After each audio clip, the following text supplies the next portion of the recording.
rekam apa, mau siaran ini.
Salam jumpa sahabat Humas Keuskupan Agung Jakarta yang terkasih. Kembali bersama Anda semua di edisi ketiga kali ini dalam bincang-bincang santai Humas Keuskupan Agung Jakarta dalam live Humas KAJ. Dan bersama saya dengan Susiana Suwadi, tim Humas Keuskupan Agung Jakarta, selama kurang lebih 1 kali 60 menit ke depan, kita akan bincang-bincang santai dengan tamu kita yang hari ini sudah siap hadir untuk memberikan sebagai narasumber untuk memberikan hal-hal yang sangat penting terkait dengan masa pandemi ini. Dan tentunya di live Humas KAJ yang didukung oleh komisi yaitu Komsos, Komunikasi Sosial Keuskupan Agung Jakarta, dan juga oleh Duk TV. Dan bersama saat ini telah hadir narasumber kita, tentunya seorang dokter juga, dan dokter yang bernama Dr. Ronald Irwanto Natadijaya adalah seorang spesialis penyakit dalam, dan beliau adalah konsultan subspesialis dari penyakit tropik dan infeksi. Nah, Beliau ini juga seorang umat dari Paroki Kemakmuran atau kita kenal Gereja Bunda Hati Kudus, dan juga beliau banyak sekali di sini melakukan tugas-tugas kesehariannya sebagai seorang dokter, yaitu terutama kesehariannya banyak dilakukan di Rumah Sakit Pondok Indah, di Puri Indah, dan juga Bintaro Jaya, yaitu sebagai internis tentunya, dan juga konsultan subspesialis penyakit tropik dan infeksi, dan juga sebagai ketua panitia pengawas ini resistensi antibiotik di Rumah Sakit Pondok Indah di kedua cabang, yaitu Puri Indah dan Bintaro Jaya. Kemudian juga beliau sebagai tim penanggulangan COVID-19 di rumah sakit tersebut. Dan juga sebagai anggota POKJA, yaitu kelompok kerja dari pencegahan dan pengendalian infeksi di Kementerian Kesehatan Republik Indonesia, dan sekaligus sebagai tim panel ahli pembuatan panduan nasional, yaitu pelayanan kedokteran sepsis di Kementerian Kesehatan Republik Indonesia juga. Dan selain itu, satu lagi, beliau juga selain hadir sebagai narasumber kita di Live Humas KJ hari ini, beliau adalah juga narasumber dari ProMedica COVID-19 Education and Information Camp. Nah, kita sapa dulu Dr. Ronald. Halo Dr. Ronald, apa kabar? Salam sehat ya dok. Salam sehat Bu Susi, semoga sehat walafiat selalu. Dan demikian juga dengan keluarga, semoga selalu sehat dan sukses di era pandemi ini. Amin. Terima kasih, Bu Susi. Terima kasih. Ya, dokter, kita saat ini bersama dengan tentu saja sahabat Humas Keuskupan Agung Jakarta dimanapun sahabat ada. Nah, ini tentunya banyak hal nih terkait pandemi. Pandemi ini kita sudah lalui sekitar bulan ke-8 saat ini. Nah, itu tentu saja dari situasi yang tidak nyaman sampai kita harus bisa bersahabat dengan situasi yang tidak nyaman ini dalam adaptasi kebiasaan baru ini. Nah, kalau di edisi kedua yang lalu kita ada bicara bersama dengan Dr. Aswin tentang interaksi dalam masa adaptasi kebiasaan baru. Nah, kali ini perjumpaan kita ini kita akan membicarakan tentang melakukan kegiatan di luar rumah gitu ya, terutama juga di mana kita aktivitas sehari-hari ini terkait dengan perjalanan-perjalanan yang harus kita lakukan dalam adaptasi kebiasaan baru di masa pandemi ini.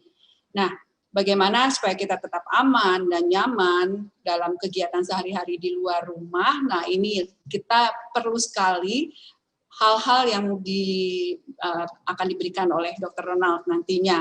Nah, Dok, di awal ini kita juga perlu juga diberitahu gitu ya kejelasan tentang sebenarnya itu transmisi apa sih yang terjadi dalam virus COVID ini gitu, Dok. Mungkin bisa dijelaskan hal ini dulu, Dok, supaya kita semua bisa mendapatkan pemahaman yang jelas. Terima kasih, Bu Susi. Selamat malam, sahabat Humas Keuskupan Agung Jakarta semua. Doa saya semoga selalu dalam kondisi sehat walafiat, sukses, dan terus berkarya di era pandemi ini. Terima kasih, Bu Susi. Jadi, mengenai transmisi dari COVID-19 ini, ya sampai saat ini kita masih tetap berpegangan pada WHO ya, WHO yang menyatakan bahwa transmisi COVID ini adalah melalui dua hal, yaitu melalui droplet atau yang kita sebut melalui percikan ludah ya, dan melalui kontak. Jadi jangan dibayangkan bahwa COVID-19 ini virusnya berhamburan di udara ya, atau yang seringkali dalam istilah kedokteran kita sebut airborne ya. Di komunitas, di masyarakat secara umum, virus COVID-19 ini menular melalui dua, droplet dan kontak.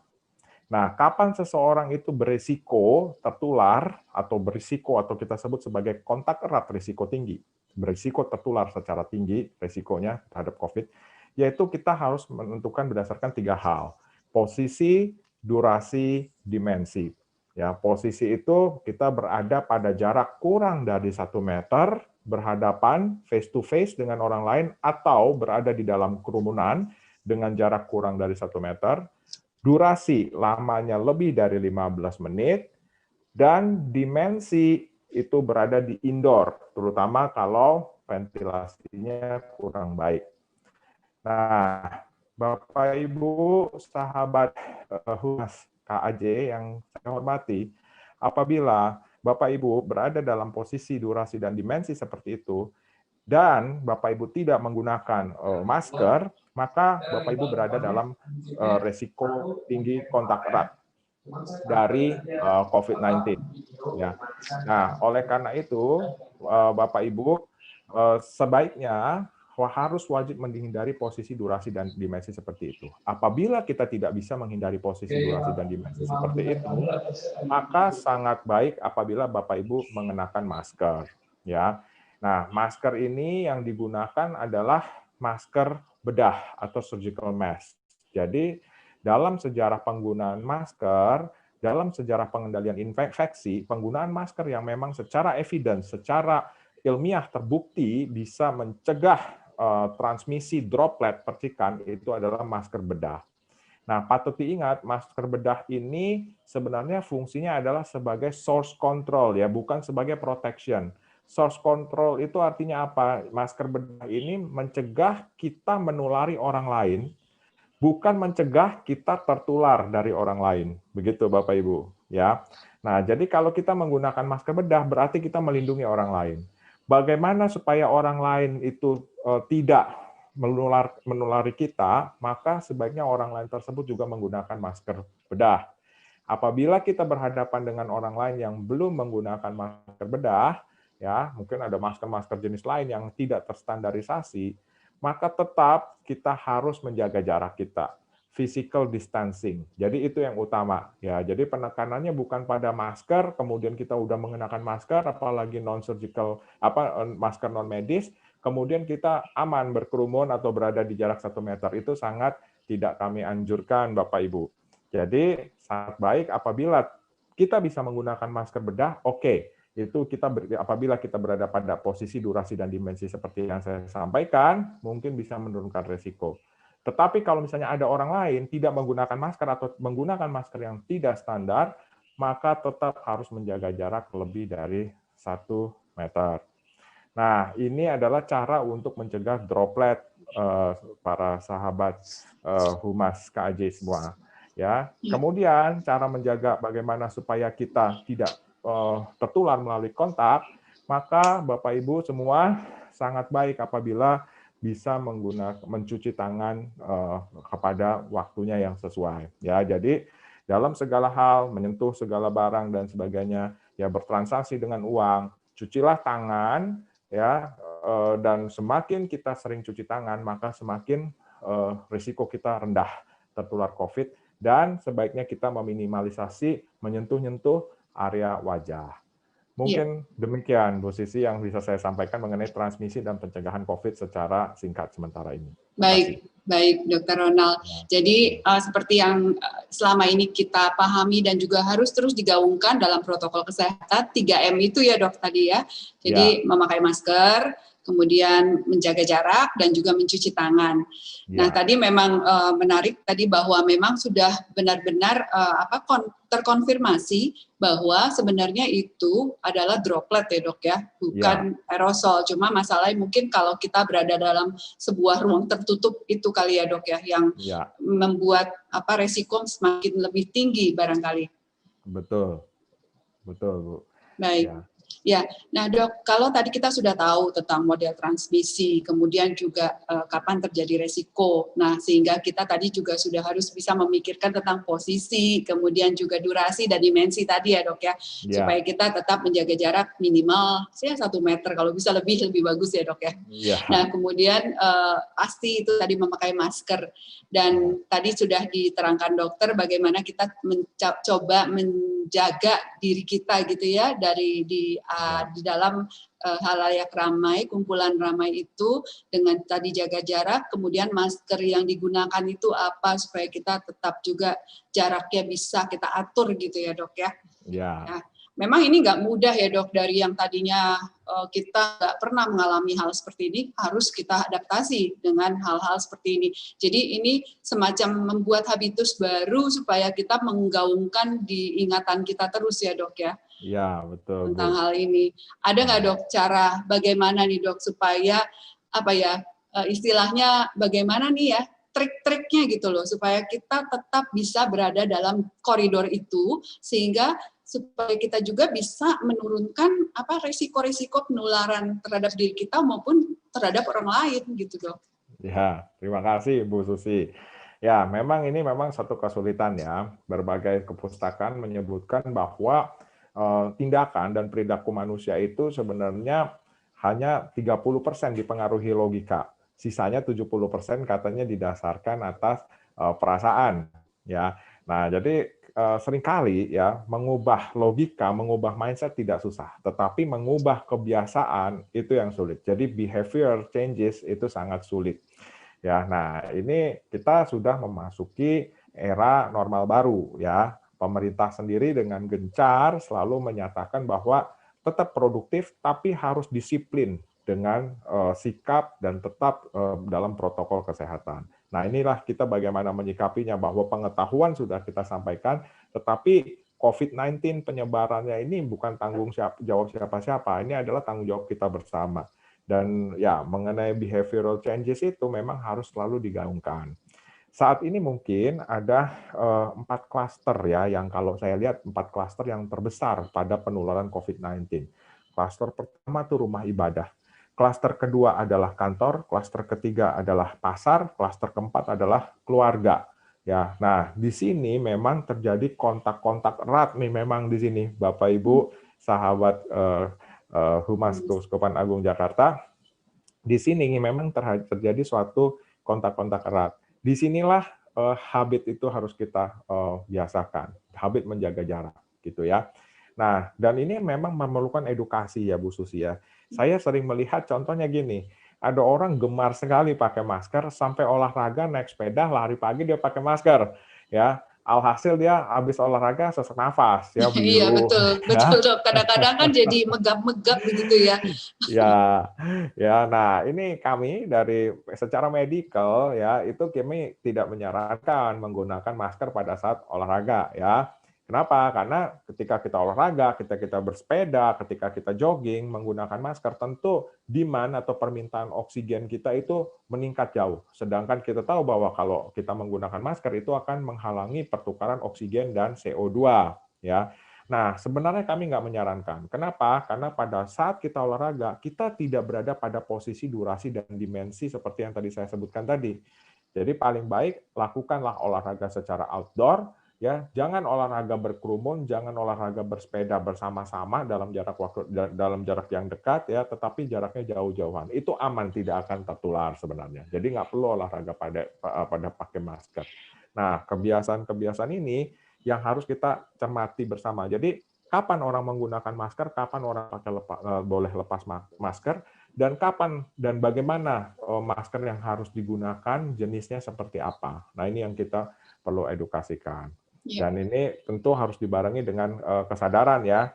Terkadang orang itu sangat abai gitu ya, masa sih saya sakit COVID gitu ya. Nah ini harus dicanangkan. Kalau saya lihat ya Bu Susi ya, saya kok menilai begini ya, orang ini kan selama ini takut berpergian ke rumah sakit gitu ya. Betul Dok, seperti saya contohnya. Ya. Nah ini kok saya lihat begini ya, justru kalau saya lihat di rumah sakit itu protokol kesehatan dengan patuh dijalankan oleh semua orang gitu. Bahkan di bangsal COVID ya, tempat saya bekerja, itu benar-benar protap kesehatan benar-benar ketat. Ya, jadi kalau kita lihat begitu masuk ke rumah sakit aja satu pengantarnya sekarang cuma bisa 1 orang yang masuk. Ya kan begitu masuk kita langsung di time scan. Begitu suhunya demam kita langsung dipisahkan sendiri. Tapi kalau nggak demam kita langsung disuruh cuci tangan, kemudian tetap jaga jarak. Naik lift pakai jarak, masuk lift dengan jarak. Ya kan bahkan tempat duduk di rumah sakit juga diatur supaya jaga jarak. Dengan admisi juga jaga jarak. Begitu masuk, dokternya pakai masker bedah, pasien juga pakai masker bedah, saling memproteksi. Nah, jadi seperti ini, disinilah orang terlihat habitnya sangat dapat dikendalikan. Kenapa? Karena ada perasaan takut. Gitu ya. Jadi extremely memang suka saya bilang, sambil bercanda saya suka bilang, jangan-jangan tempat yang paling aman untuk terhindar dari COVID itu rumah sakit. Karena begitu masuk rumah sakit, habit orang berubah. Jadi tadinya abai menjadi lebih concern dan dia melakukan protap dengan baik. Nah, sangat berhati-hati gitu ya Dok ya. Sangat berhati-hati ya. Nah, sebagai contoh, jadi saya sering bilang, kalau begitu sekarang kita tarik yuk habitnya dari ketika Bapak Ibu semua berkunjung ke rumah sakit, sekarang kita tarik habit ketika berkunjung itu masuk di dalam keluarga, masuk di kantor dan sebagainya. Sehingga kita tetap dengan habit itu. Ya, jadi kesadaran itu perasaan khawatir, nggak boleh kita khawatir berlebih-lebihan, tapi tetap waspada supaya kita jangan abai. Mungkin Ya. Ibu Bu Susi, itu yang bisa saya sampaikan, Bu. Gitu. Baik, Dokter Ronald. Ya, jadi tetap kita harus dalam keadaan berjaga-jaga, tapi nggak boleh juga sampai jadi paranoid gitu ya, Dok ya. Jadi itu akan menurunkan kita punya imunitas tubuh ya. Ya. Nah, bicara soal topik pada hari ini, Dok, tentang bagaimana aktivitas kita. Tadi sudah disinggung tentang aktivitas olahraga sedikit, kemudian juga naik sepeda yang sekarang ini kan lagi trendinya ya, orang banyak suka naik sepeda dalam komunitas gitu ya, Dok ya. Nah itu tadi bagaimana harus menjaga jarak, kalau nggak mau pakai masker tuh jaga jaraknya jauh-jauh gitu ya, Dok ya. Iya, betul. Ya. Nah, kemudian ada lagi beberapa aktivitas, Dok, yang harus dilakukan walaupun memang saat ini kita masih dalam PSBB ketat, tapi ada aktivitas yang tidak bisa kita hindari dalam kita melakukan tugas kita. Nah itu kira-kira misalnya, Dok, kalau dalam mobil kira-kira aman kan, Dok ya? Sendirian pula misalnya. Nah tapi kalau bagaimana dengan misalnya orang dalam perjalanan begitu di kendaraan umum contohnya. Di kendaraan umum itu kan banyak macam juga, Dok. Nah ini bagaimana, Dok?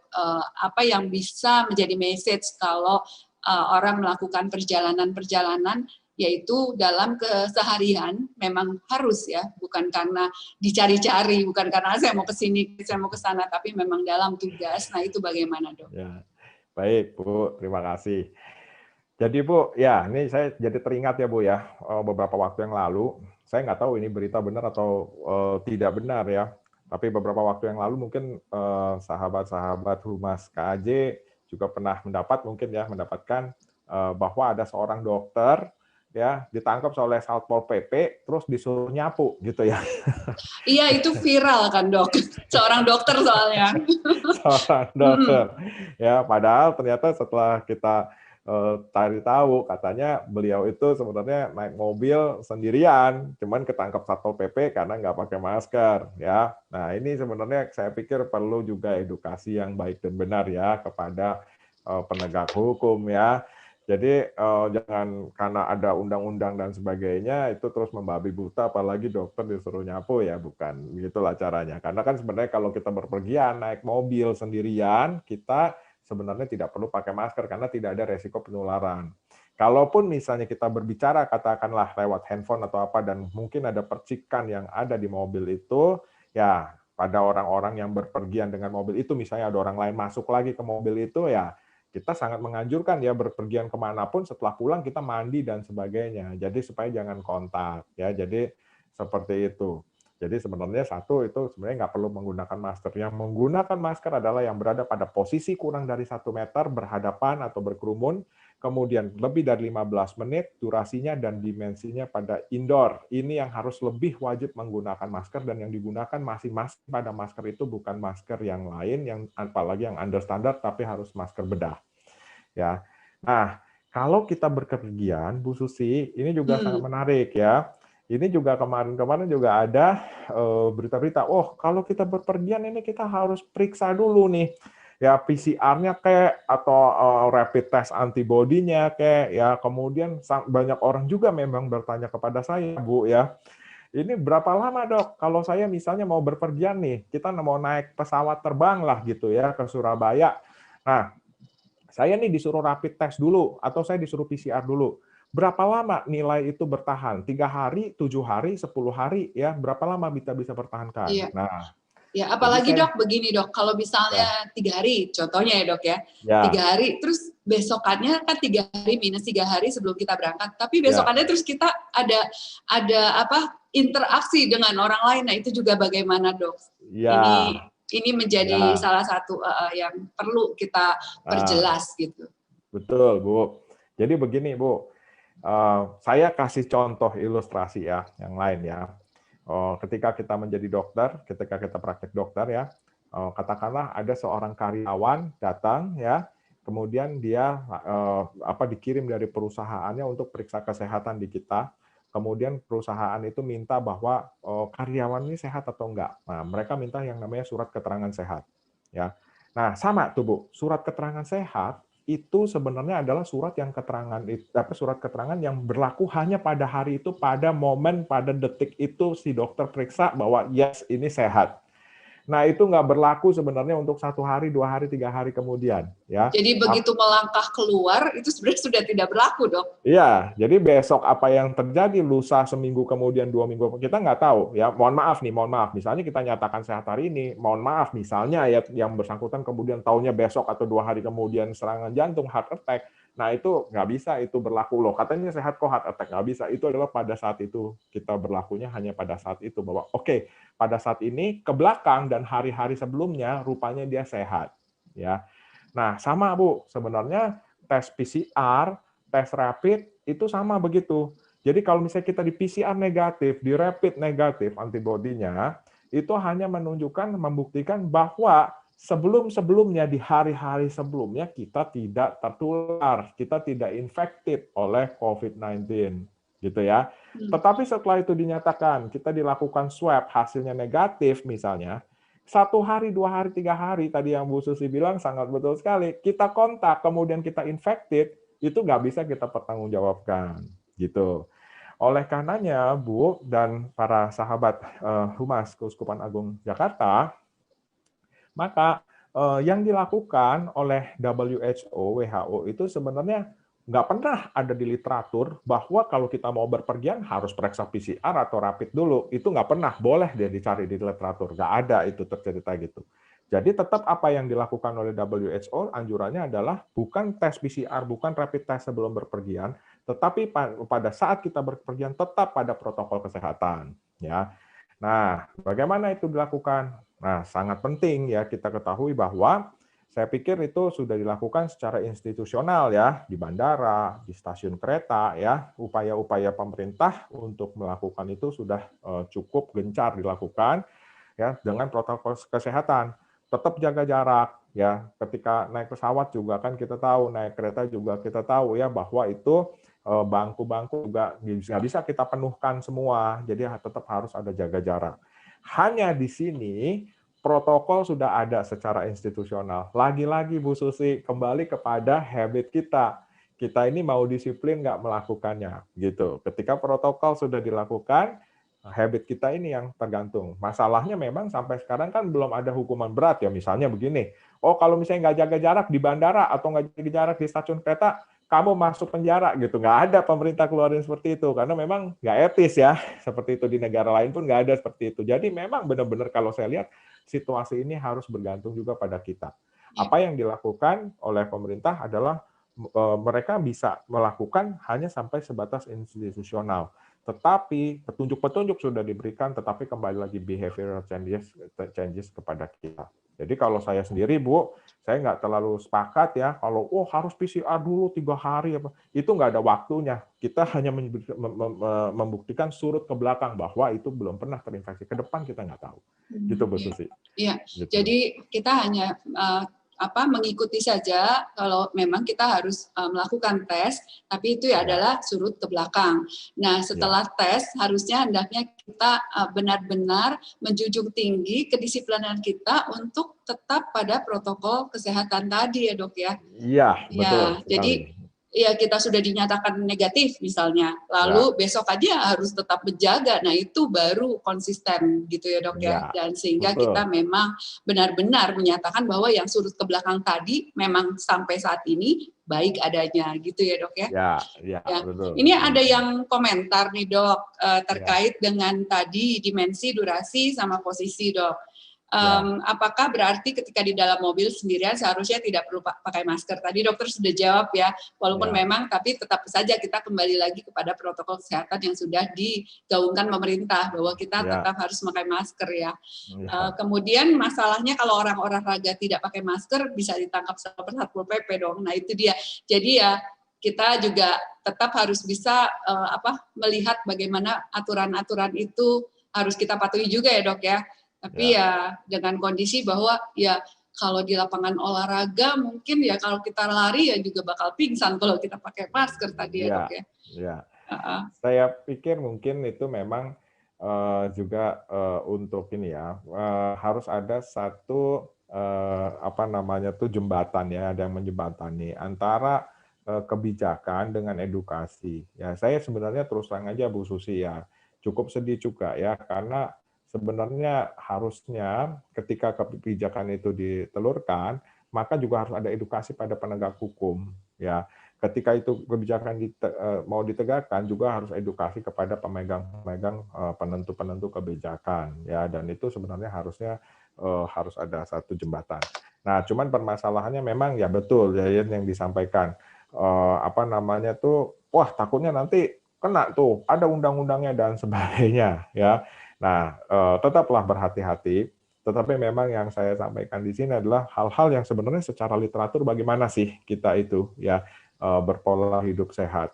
Ya, tetapi ya memang kita betul lihat juga situasinya. Cuman artinya saya sedih sekali kalau sampai ada laporan orang berolahraga demi supaya nggak ketangkap malah jatuh jadi pingsan atau malah paling jelek kejang masuk rumah sakit gara-gara dia kurang oksigen.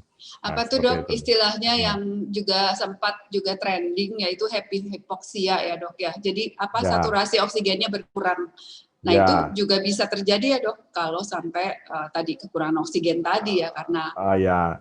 Kalau happy hypoxia itu Bu Susi, jadi gini, itu kalau pada pasien COVID ya Bu ya. Jadi antara yang disebut happy hypoxia itu begini, antara apa namanya tangkapan yang ditangkap oleh laboratorium ya, kita kan periksa misalnya analisa gas darah ya, dengan tampilan klinis pasien itu tidak sama.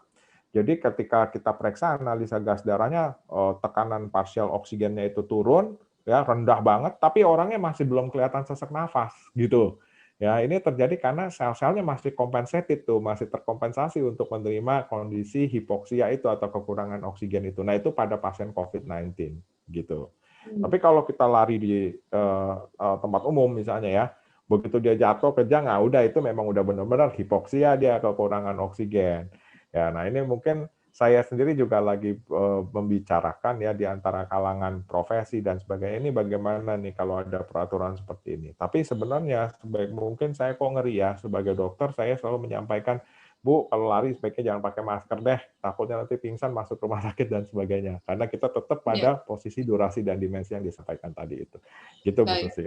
Baik dok, yang penting gimana caranya kita kan mau mencari sehat ya dok ya di masa pandemi ini, jadi itu yang harus disikapi dengan baik. Ini ada pertanyaan menarik dok dari sahabat Humas KAJ tentang alkohol nih dok. Biasa kan kita pakai nih, ini alkohol sangat dekat sekarang dengan kita. Nah alkohol 70% itu seberapa efektif sih dok membunuh virus dibandingkan dengan disinfektan?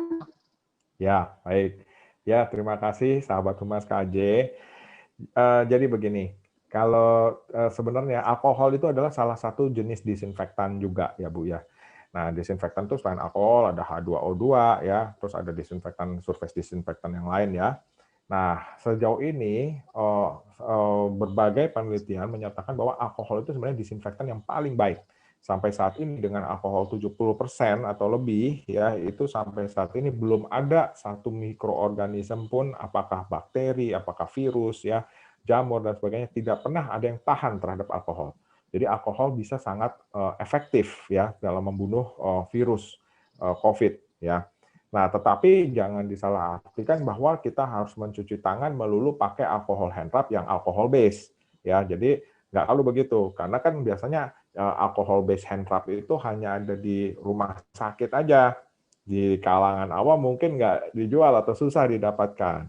Seandainya tidak ada alkohol based hand rub, Bapak Ibu sahabat Humas KAJ bisa menggunakan ini nih ya. Nah, ini mereknya saya nggak sebutkan ya, tapi bisa menggunakan yang namanya hand sanitizer ya. Nah, hand sanitizer ini dia memang mengandung alkohol juga, tapi ini lebih mudah didapat. Tapi kalau misalnya sampai tidak ada hand sanitizer bagaimana? Sampai susah juga. Tidak apa-apa. Jadi kita masih bisa tetap mencuci tangan dengan sabun dan air mengalir. Ya, nah asalkan cara cuci tangannya sudah betul gitu ya. Kira-kira udah ada pada tahu ya, sahabat Humas KJ semua cara cuci tangan yang baik dan benar ya. Semoga Gitu. pada ingat dok, di edisi pertama dulu pernah diperagakan. Ya, mudah-mudahan terus diingat itu, karena itu juga merupakan habit dan itu harus masuk dalam kebiasaan baru kita. Gitu. Nah, terkait dengan alkohol ini dok, sekalian nih ditanyakan juga, sebenarnya bedanya apa 70% dengan 96% dok? Lalu misalnya kita semprotkan ke suatu benda yang kita inginkan supaya dia itu hilang virusnya atau bakterinya, terutama virus lah ya dok. Nah, berapa lama sih dok sebenarnya itu tuh sudah boleh jadi biasanya gini, saya melihat ada yang semprot-semprot, langsung aja megang habis itu, terus buka dan lain-lain. Nah ini bagaimana ya dok protapnya sebenarnya? Ya, terima kasih Bu Susi. Bu, sahabat Humas KJ yang saya hormati dan saya kasihi. Jadi begini, memang ada perbedaan antara 70% dan 96% ya. Kalau 70% itu adalah alkohol yang biasanya kita gunakan untuk dikenakan oleh kita sendiri. Jadi kalau Bapak Ibu menggunakan alkohol base hand rub itu dia 70%. Ya, dia nggak pakai yang 96% karena takutnya sangat iritatif itu ya terhadap kulit. Nah, yang 96% itu mungkin banyak digunakan untuk surface ya, surface disinfektan dan sebagainya untuk membersihkan. Tetapi, nah ini juga mungkin yang sering salah kaprah di antara komunitas, di kalangan komunitas tuh. Misalnya ya, saya pernah mendengar, loh dok, ini ya saya kalau beli makanan, itu saya semprot alkohol dulu bungkusnya. Atau mungkin kalau saya transaksi dengan uang di pasar, di mall, di mana, uangnya saya semprot gitu ya. Nah, itu saya bilang jangan begitu, itu nanti mencuci uang, jadi pencucian uang. Ya, jadi sebenarnya bukan objek atau bendanya yang kita semprot dengan hand rub, tetapi tangan kita ini, Bu. Ya, jadi kalau kata Prof. Didier Pittet itulah yang mungkin menciptakan cara cuci tangan yang sangat populer di kalangan para dokter yang sekarang diturunkan dan diajarkan di komunitas awam ya. Itu sebenarnya ada Bapak cuci tangannya, ada Bapak hand hygiene yang namanya Prof. Didier Pittet. Beliau bilang, wash your hand, it will save your life. Dia bilang, jangan bendanya yang dicuci, tapi tangannya yang dicuci. Jadi setelah kita transaksi, uang masuk dompet, uang keluar dari dompet, cuci tangan kita. Setelah misalnya membuka bungkus makanan dan sebagainya, buka bungkusnya, buang di tempat yang benar, kemudian tangan kita dicuci sebelum dan sesudah makan. Jadi sebenarnya seperti itu. Tangan kita yang kita cuci, jadi bukan bendanya yang dicuci. Gitu Bu Susi. Iya, kalau sekarang kami terlalu overprotective kali dok. Jadi bendanya juga, barangnya juga kita semprot. Selain tangannya juga dicuci sih dok abis itu. Iya, jadi seperti itu Bu Susi. Ya, ini ada pertanyaan menarik dok terkait dengan bayi. Karena kalau bayi baru usia 5 bulan kan harus imunisasi dok. Nah itu harus ke rumah sakit dan apakah harus pakai masker? Karena menurut dokter anak tidak boleh anak bayi pakai masker. Mohon penjelasannya dok. Ya, terima kasih Bu. Ya, betul sekali ya. Ya, cuman nanti ntar ketangkep Satpol PP lagi bayinya nggak pakai masker ya, repot itu ya. Nah, makanya itu harus sebenarnya memang di sini kita masih harus perbaiki juga ya. Mungkin juga itu juga kami sebagai dokter juga harus introspeksi diri ya. Kita juga harus sering menjembatani kepada para pemegang kebijakan. Nah, memang sebenarnya begini, satu ya, masker untuk bayi ya kadang-kadang memang mengandung bahaya yang harus kita pertimbangkan juga karena takutnya kan bayi juga hipoksia ya, dia kurang oksigen dan sebagainya ya. Bagaimana caranya? Yang terpenting adalah Bu Susi seperti itu. Jadi kalau misalnya kita terpaksa membawa bayi kita untuk imunisasi dan sebagainya, bawa ke rumah sakit, kita menggunakan masker bedah supaya kita tidak memerciki bayi kita dengan sputum ya, dengan ludah dan sebagainya. Kita yang menggunakan masker bedah tetap jaga jarak 1 meter dari orang lain. Ya, nah ini saya juga sebenarnya sangat-sangat menyayangkan atau kalau boleh mungkin memberikan suatu pandangan yang kritis ya, mengkritisisasi gitu ya, bahwa saya berpikir gini, selama ini penekanan dari edukasi kepada masyarakat adalah pada masker. Lo nggak pakai masker, lo ditangkap. Lo nggak pakai masker, suruh nyapu. Ya, saya kok kelihatannya agak kurang sreg sebenarnya. sebenarnya yang paling penting adalah justru penekanannya adalah di physical distancing. Ini kok saya ngelihat trennya ya, sejak diperbolehkan menggunakan masker kain, orang lupa dengan edukasi mengenai physical distancing. Sehingga itu yang disampaikan memang pada interim guidance-nya WHO, ya WHO beberapa bulan yang lalu sudah mengeluarkan peringatan sebenarnya bagi negara-negara yang atau bagi yang diperbolehkan atau mengharuskan penggunaan masker pada komunitas, hati-hati bisa terjadi false security, dan pada saat terjadi false security itu disitulah COVID merebak gitu ya. Nah, jadi ini yang sebenarnya kita harus jembatanisasi nih gitu ya, jembatanisasi dalam istilah saya antara medical knowledge dengan policy. Ya, policy yang dikeluarkan harus diikuti dengan edukasi yang tepat. Ya, jadi kalau untuk bayi, Bu, tetap dengan protokol kesehatan, penggunaan masker pada tempatnya, hati-hati memang pada bayi, dia belum mengerti ya menggunakan masker dan sebagainya. Memang kalau dokter anaknya meminta begitu juga harus diperhatikan. Ya, seperti mungkin itu, Bu. Iya, paling tidak dipakein face shield boleh kali ya, Dok ya. Ya, mungkin face shield lebih aman ya. Jadi face shield juga saya lihat juga banyak yang pada bayi ya, gitu ya. Boleh face shield. Tapi orang tuanya tetap menggunakan masker ya. Seperti itu. Ya, dan terkait tadi tentang bagaimana kita menjaga jarak di komunitas, ya saya ingat kalau kita sudah pakai masker, PD kita bertambah ya dok ya. Jadi kadang-kadang kita lupa kalau ketemu teman, lalu kita berdekatan tanpa jaga jarak, walaupun memang kita pakai masker gitu. Jadi memang tadi ya dok, 3M itu nggak boleh luput ya dok ya. Jadi masker plus juga menjaga jarak. Dan juga mencuci tangan gitu ya dok. Mencuci tangan, ya betul Bu, betul.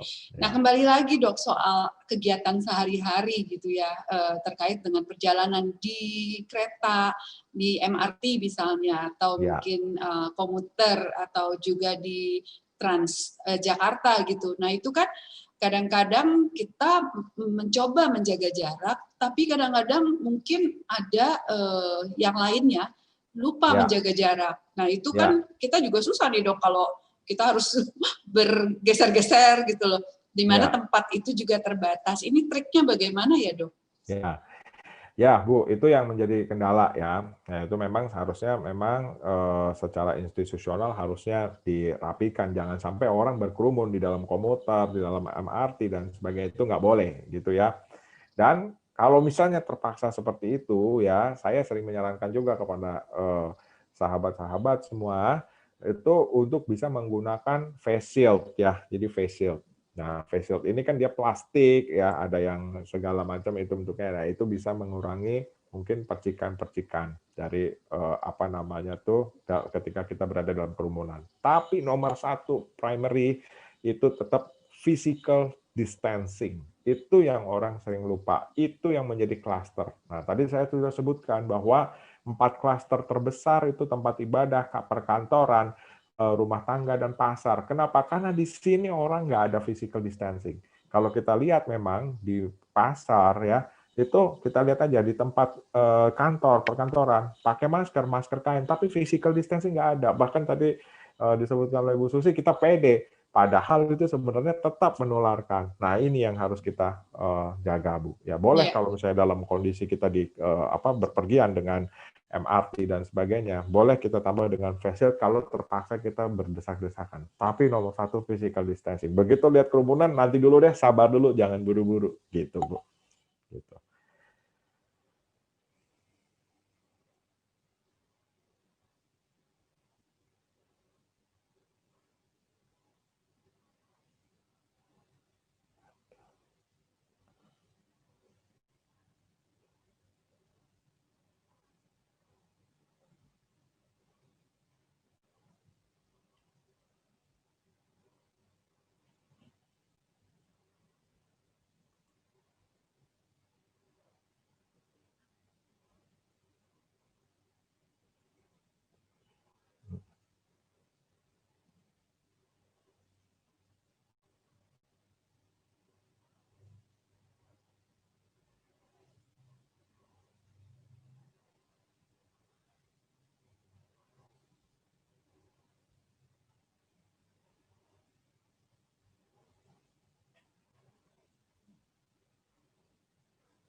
Baik, sahabat Humas Keuskupan Agung Jakarta, mungkin sambil menunggu Bu Susi, ya ini ada pertanyaan yang masuk kepada saya, ya bahwa berapa lama virus COVID tersebut bisa bertahan jika melekat di meja atau di barang. Ya, Bapak Ibu, sahabat Humas Keuskupan Agung Jakarta, memang saat ini belum ada sesuatu yang pasti ya, berapa lama dia bisa bertahan. Namun pada prinsipnya seharusnya dia bertahan tidak lama ya. Kemarin ada yang bilang 12 jam, ada yang bilang 8 jam. Jadi dari berbagai penelitian expert pun masih simpang siur beritanya. Sejauh yang saya pahami, WHO sendiri belum memberikan satu konfirmasi pasti berapa jam dia bertahan kalau dia berada di surface ya, artinya di permukaan, di barang apapun itu. Nah, namun yang jelas di sini saya sendiri berpendapat bahwa kita tidak perlu terlalu khawatir mempertanyakan berapa lama dia bertahan, melainkan yang tetap harus kita pertahankan adalah upaya-upaya cuci tangan dan sebagainya, begitu ya. Namun memang secara teoritis bakteri dan virus itu berbeda ya, Bapak Ibu, sahabat Humas KAJ. Kenapa? Karena virus itu dia selalu mencari sel inang. Jadi secara alamiah dia mencari sel inang, dia hanya berupa asam nukleat sebenarnya kalau virus itu. Jadi dia mencari sel inang, dia akan hidup dengan pasti apabila dia masuk ke dalam sel inang, ke dalam tubuh host ya, dalam hal ini manusia. Sedangkan itu berbeda dengan bakteri yang mungkin dia sudah berbentuk satu sel utuh. Jadi tanpa sel inang pun dia bisa berkembang biak ya. Nah, jadi dengan prinsip ini antara bakteri dengan virus, sepertinya virus itu bertahan di alam, bertahan di surface sebenarnya secara teoritis harusnya lebih singkat waktunya dibandingkan dengan bakteri. Tetapi berapapun lamanya, sekali lagi, sahabat Humas KAJ yang saya cintai, yang terpenting bagi kita adalah hand hygiene, hand washing, begitu ya. Nah ini kemudian Bapak Ibu yang saya hormati, ini juga ada pertanyaan lagi. Ya, bila naik kendaraan umum dengan protokol kesehatan, haruskah duduk berjarak? Padahal seperti bus umum, maunya cari target penumpang sebanyaknya. Ya, sebenarnya secara khusus memang tetap kita harus menjaga jarak ya. Tadi sudah saya usulkan. Ya, kalau kita lihat naik bus ya, terpaksa harus kita berkerumun. Ya, sebisa mungkin kita hindari kerumunan. Kita cegah, kita jangan naik dulu deh kalau kira-kira Bapak Ibu sahabat Humas KAJ melihat busnya itu berdempet-dempet atau berkerumun ya. Tetapi kalau kita udah di dalam nih, begitu ya, ternyata banyak yang naik, masuk lagi berkerumun dan bis itu mencari penumpang sebanyak-banyaknya, terbaik ya gunakan face shield ya, walaupun di situ tetap kita masih bisa beresiko. Nah, ini yang sebenarnya juga terus terang memang harus kita tekankan bahwa seberapa banyak sih kendaraan umum itu bisa menampung atau boleh menampung penumpang. Jadi nggak boleh sebenarnya kendaraan umum berdesak-desakan. Dan ini harus diberitahukan, dilakukan secara institusional ya. Apakah itu di dalam bis, di dalam kereta api, dan sebagainya. Nah, demikian para sahabat Humas KAJ. Ini ada pertanyaan kembali ya. Pak, saya mau menanyakan apakah virus corona sudah ada obatnya dan kapankah dibagikan gitu ya. Ya, ini pertanyaan menarik. Bapak Ibu semua yang saya hormati dan saya cintai. Sampai saat ini sejujurnya memang obat definitif ya untuk virus COVID belum ada, tidak ada ya. Jadi saya suka bercanda memang sama teman sesama dokter juga bahwa gini, jangankan virus corona, ya kami para dokter di medis itu untuk membunuh virus influenza, membunuh virus campak, membunuh virus demam berdarah saja itu kita tidak bisa, belum ada obatnya, gitu ya. Nah, demikian juga COVID. Jadi kalau Bapak Ibu semua yang bisa saya sampaikan di sini adalah bahwa sampai sejauh ini obat antibiotik yang digunakan adalah untuk bakteri. Jadi obat khusus untuk membunuh virus itu tidak ada, belum ada, ya.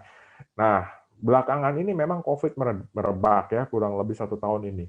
Kami di kalangan medis selalu berlomba-lomba mengadakan penelitian, mengadakan suatu trial terhadap obat, tetapi kalau saya lihat kelihatannya untuk dikatakan sebagai definitif, mulai dari Remdesivir, Lopinavir, Ritonavir, kemudian Favipiravir, ya, itu sampai sekarang belum ada yang terbukti memang memberikan positif result atau memberikan hasil yang, oh betul ini terapi definitifnya. Sampai dengan terapi plasma konvalesen dan berbagai macam terapinya itu semuanya masih ongoing proses dalam trial. Jadi sampai sejauh ini belum ada ya terapi definitif.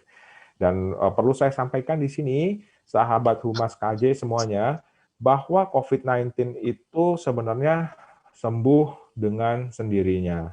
Jadi kalau kita melihat dari scientific brief-nya WHO tertanggal 17 Juni 2020, ya, virus dari COVID-19 ini sebenarnya dia self-limiting disease. Dalam kurun waktu kurang lebih 13 hari sebenarnya dia hilang sendiri. Cuman memang dalam waktu 13 hari itu kita deg-degan gitu ya. Ada orang yang 13 hari itu asimptomatik, which is itu adalah sebenarnya sebagian besar dari populasi COVID-19. Sebagian populasi yang lebih kecil lagi adalah populasi yang memang bergejala tapi mild to moderate, artinya ringan sedang aja. Sedangkan yang mungkin 5%, 7%, 10% mungkin, itu yang bergejala berat. Nah, selama 13 hari itu dia sebenarnya sembuh sendiri, cuman ada orang yang baik, tidak bergejala, ada yang bergejala cuman ringan aja, tetapi juga ada yang bergejala berat. Nah, ini yang kita nggak bisa prediksi. Gitu ya, Bapak Ibu. Jadi, kita mesti sadari bahwa obat memang belum ada, hanya memang dia sembuh sendiri, cuman dalam jangka waktu 13 hari itu, kemana pasien jatuh itu kita nggak bisa prediksi. Gitu ya. Nah, mungkin ini ada satu lagi ya Bu ya. Gitu. Nah, ini ada pertanyaan ya Bu. Jika ibu hamil terkena COVID, apakah berdampak langsung terhadap perkembangan janin? Semisal paru-parunya tidak berkembang dengan baik dan lain-lain. Oh ya, ini mungkin Bu Susi udah bisa masuk lagi ya, gitu. Ini mungkin.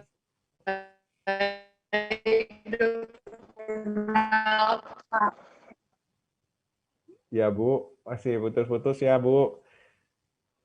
Ini izin saya teruskan dulu ya Bu ya, menjawab pertanyaan dari seorang sahabat Humas KJ. Saya ulangi lagi pertanyaannya Bu, jika Ibu hamil terkena COVID, apakah berdampak langsung tetap terhadap perkembangan janin, semisal paru-parunya tidak berkembang dengan baik dan lain-lain? Ibu, sejauh ini belum ada satu bukti atau penelitian khusus bahwa memang virus COVID itu ditularkan melalui transplasental ya, jadi artinya berdampak pada janin ya, seperti halnya misalnya virus campak atau cacar ya, yang kita takut kalau ibunya kena campak atau cacar maka potensial melahirkan memberikan kecacatan pada janinnya. Maaf tadi koneksinya. Oh iya Bu, ya. Nah, sejauh ini belum ada arah penelitian bukti ke arah situ ya. Tetapi memang tetap untuk para ibu hamil tetap harus waspada, menjaga kondisi imun ya, dan tetap menjaga kesehatan karena seorang ibu hamil dia berbadan 2, jadi dia tetap harus menjaga imunitasnya baik untuk dirinya sendiri juga bayinya.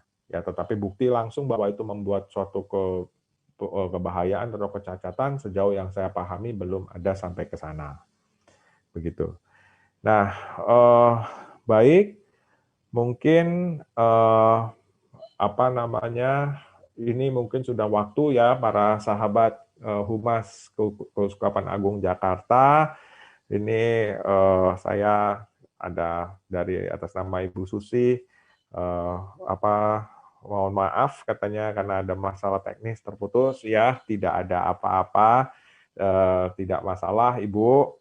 Ya, doa saya selalu supaya Bapak Ibu sahabat Humas KAJ semuanya terus berada dalam kondisi sehat walafiat dalam setiap langkah, dalam setiap karya, sukses, jaga diri dalam setiap event-event ketika harus berpergian. Dan semoga Tuhan Yesus selalu bersama dengan kita dan senantiasa menguatkan kita dalam menghadapi era pandemi COVID ini. Demikian Bapak Ibu, sahabat Humas Keuskupan Agung Jakarta yang saya kasihi.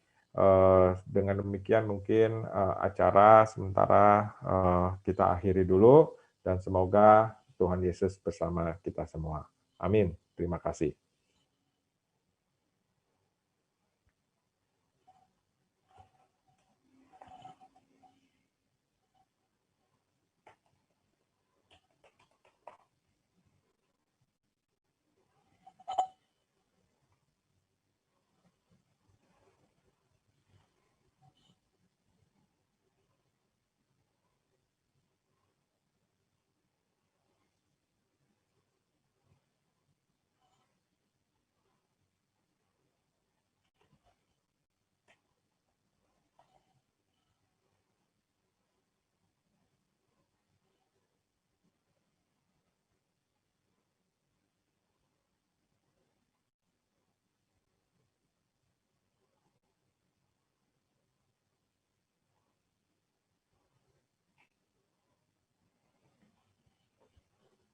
Sudah, Dok. Terima kasih banyak ya. Ya. Mohon maaf tadi betul-betul dia nggak bisa